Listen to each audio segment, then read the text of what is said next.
ներկայացնեմ ֆիզիկա-մաթեմատիկական գիտությունների դոկտոր, ակադեմիկ Թակից ատամ, Արտուր Իշխանյան, խնդրեմ, եւ եւս մեկ ունենք ելույթ եւ կարող ենք ամփոփել։ Չէ, շատ կարճ, ես ճիշտ ասած ցանկություն չունեի ելույթ ունենալ, պարզապես ես եկել էի միանալու, աջակցելու, բայց կոնկրետ ելույթի կարիք չէի տեսնում, պարզապես ես նկատեցի, որ ելույթ ունեցողների մեծամասնությունը հումանիտար բլոկն են ներկայացնում, շնորհակալություն այդ ելույթների համար։ Ես պարզապես ուզում եմ ասել, որ բնագիտական որպես ուղղության ներկայացուցիչ, ոլորտի ներկայացուցիչ,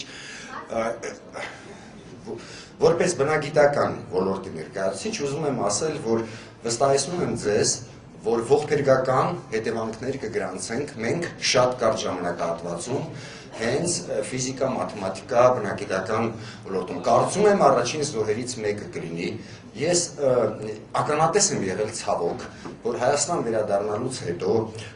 87 թվականներին, ուրեմն ֆիզիկայի ոլորտի բոլոր ինստիտուտներում իսպառ բացառված էր հայերեն գրագրությունը։ Եվ նվիրյալների կային այդպիսիք իհարկե, եւ նվիրյալների հետևողական ջանքերը պարզապես դատապարտված էին ձախողման։ Անգամ Վիկտոր Համբարձումյանի պահանջը, որ իրեն ուղղված գրությունները լինեն զուտ հայերեն, Ռաֆայել Ղազարյանի հետևողական պայքարը եւ այլ բաներ, դրանք դատապարտված էին պարզապես ձախողման հենց այդ ռուսալեզու դպրոցների գոյության պատճառով։ Ավարտեմ ասելով հետևյալը, ես անձնապես դիտում եմ այս նախաձեռնությունը որպես մեր կառավարության սեփական ապիկարության ընդունման մանիֆեստ։ Այսքան բան։ Անընդունակություն։